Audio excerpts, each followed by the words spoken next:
Hello children, welcome to our geography class. Today we are going to study about the second chapter, forest and wildlife resources. So what are resources? Anything which is useful for us in any way is a resource. Now forest being a natural environment gives us with lot of byproducts. Okay, thus it is useful for us in some way. That becomes a resource.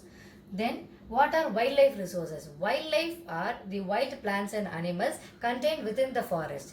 Even we get certain byproducts from the plants as well as animals present in the forest. Thus, they serve the purpose of resources. Our ultimate aim is to conserve the forest and wildlife resources. Let's move on to the topic. Moving on to the introduction. Biodiversity. What is biodiversity? The word bio means all living organisms. Diversity means we are having a variety of species. Biodiversity means we are having a variety of plants and animal species within a particular habitat. So, these varieties have diversified forms and functions. It means the form of various living organisms within a habitat are not same. That is, they won't look similar in their structure or features or functionality. For example, a bacteria doesn't look similar to a bear. A rose doesn't look similar to a sunflower. But they are associated through interdependency. All the living organisms in a particular environment are interdependent. If you see the diagram, the plants are dependent on the soil. The small insects are dependent on the plants. The animals are dependent on the insects. Wild animals are dependent on the small animals. Thus, there is interdependency being created among the all living organisms in a particular habitat. Now, humans are also part of this particular habitat. Whenever we include humans, humans have two different types of environments. First is natural environment, second is man-made environment. So, whenever the humans are included in this cycle, okay, we are getting to form a new system called as an ecological system. Ecological system is called as the interaction between the living and non-living things within a particular habitat. Thus, forests play a key role in the ecological system as these are also the primary producers on which all the other living beings depend on. Our next topic is flora and fauna. What do you mean by flora? Flora refers to all the natural and man-made vegetation around us. That is, all the plants and trees which were formed naturally as well as created by man. Next, moving on to fauna. What is fauna? Fauna refers to all the animal species within a particular habitat or a particular place. Animal species in the sense it refers to all aquatic, terrestrial animals including insects as well as the birds. Some species of animals and plants are unique for a particular place. India is one of the world's richest country which covers nearly 8% of the total number of species in the world. That is, India is diversified with lot of bio-living organisms also. That is, we are having various species of both plants as well as animals. Let us see the count. There are over 81,000 species of fauna and 47,000 species of flora found in India. These diversified flora and fauna are well integrated in our life too. Now, moving on to the topic, importance of flora and fauna. Without flora and fauna, humans cannot exist. That is, the flora, the natural vegetation around us, the plants, the trees, they release oxygen which is needed by humans for the respiratory purpose.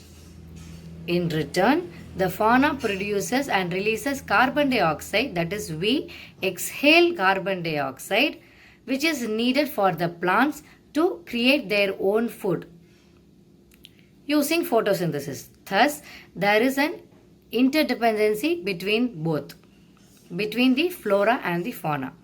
Humans benefit a lot from the flora and fauna in regards to the source of food. As we already saw in the previous topic, plants are the major primary producers.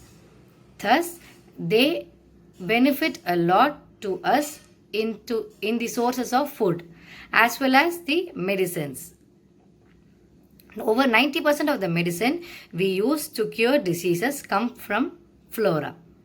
Animals also maintain the equilibrium across the board by predating on plants and other animals that could have otherwise exploded in regards to population. If there would have been no food chain, proper food chain, then the population of each and every animals and plants would have been increased. Similarly to humans, all the plants and animals would have got increased in number. Then we would have had no proper place for them to survive. That is why animals are very important to maintain the equilibrium so that the population of the animal species and plant species will be maintained. Animal dropping is a source of fertilizer for plants. What do you mean by animal dropping here? Animals, after they die, they lie on the land.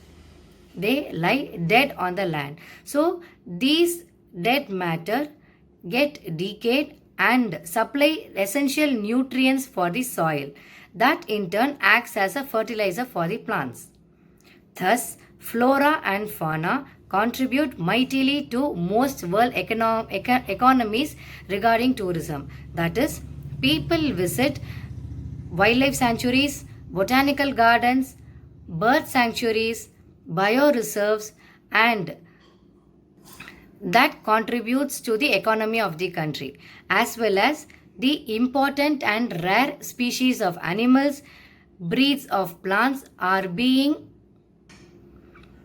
properly maintained in a particular habitat which is comfortable for them. Thus, it is our duty to conserve the flora and fauna and therefore maintain a proper ecological system. Continuation of the forest and wildlife resources. In the previous video, we saw what is biodiversity and importance of flora and fauna. In today's video, we are going to study about threat for the India's biodiversity. Now, what do we mean by threat? Threat are any problems that India's biodiversity face or any challenges that affects the biodiversity in India. According to recent survey, at least 10% of India's wild flora and 20% of its mammals are on the threatened list. That is, after a few years, there are chances for them to getting extinct or to get extinct. Many of these would now be categorized as critical, that is the verge of extinction, like the cheetah, pink-headed duck, mountain quail, forest spotted owlet. In fact, no one can say how many species may have already been lost. Yes, exactly, this is right, because nobody knew how many small plant species and animals have got extinct. Now, if you see on the screen, there are two animal species displayed. One is cheetah and the other one is pink-headed duck. Cheetah is under extinction because of its carnivoral character. The mistake is totally not on cheetah because due to human activities, forests are getting cleared and the wild animals like cheetah, lion and tigers, they reach the human territories or borders. Just think, what will the animals do without their habitats or homes? If we are let out without any home, where will we go and stay? At least we will be able to build our own homes or houses. But what will the wild animals do? Will they be able to build their own houses like us? No. Then they will be coming to the human territories only. Hunting is the most important reason for the cheetah to come under the category of under extinction. Some research has said that cheetahs are also hunted for their skin. And rarely, some of the tribal groups, for self defense, they used to kill the cheetah instead of protecting it. This given pink headed duck is usually hunted for its cuteness, as well as some survey said that it was hunted for its meat. That is why this particular species is under the verge of extinction.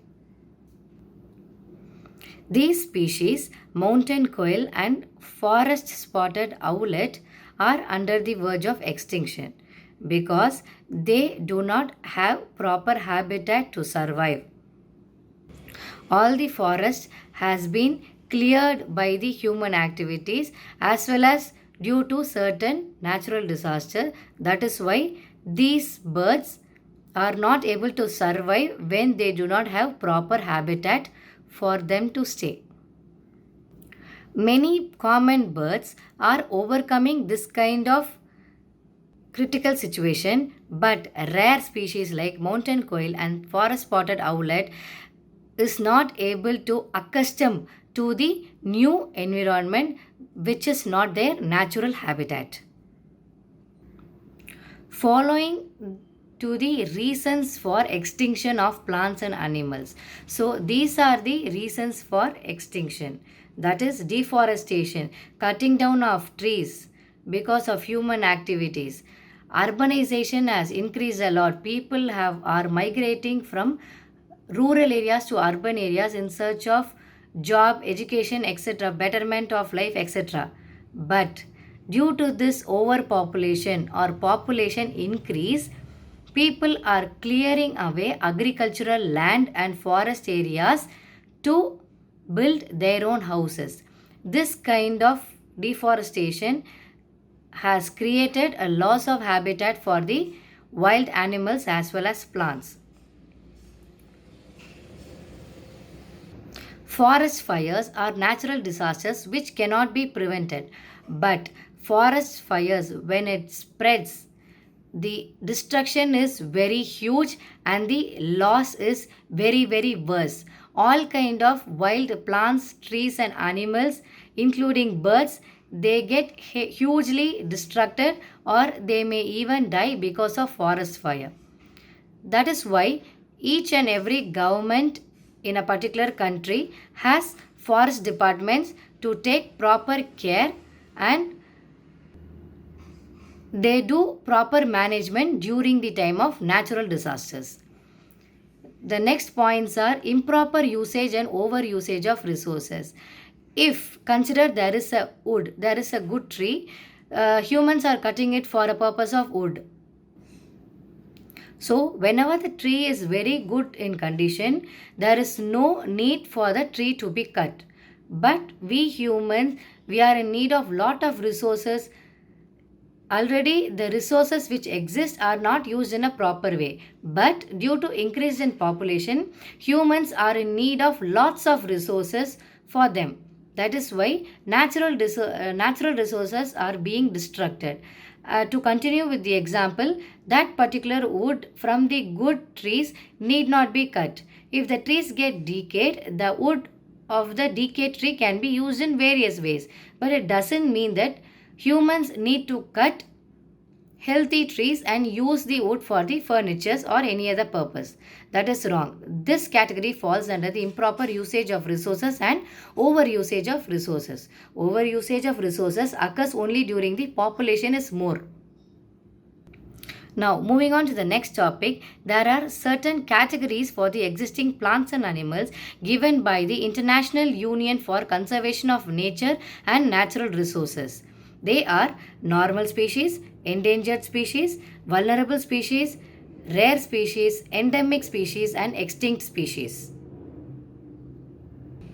The normal species are the ones which we see in our day-to-day life. Their population is of good count. If you consider the endangered species, they are under the verge of extinction. That is, after a few years, there are chances for these species of birds or animals or plants to get extinct. For example, Indian rhino and black buck. The vulnerable species are the species whose population is getting decreased. It is getting decreased, from where it may move on to the category of endangered species. Okay, the examples are Gangetic dolphin given on the right hand side of the page. Rare species. As the name suggests, these species are rare. That is, they are very less in number or less populated. They may move into the vulnerable category if they are not having proper habitats to survive. Example, Himalayan brown bear. Endemic species. These are only particularly found in certain areas. For example, if you see Andaman teal and Andaman wild pig are found only in Andaman. This is not artificially made borders. These are all natural barriers for the particular species. For example, Nicobar pigeon is found only in Nicobar. On the page, Andaman teal is given. Extinct species. These species cannot be found anywhere. After good search, these species cannot be found anywhere in the natural habitat. Maybe these species would have got extinct from that particular localized area. Examples, Asiatic cheetah, pink-headed duck and the great Indian bustard.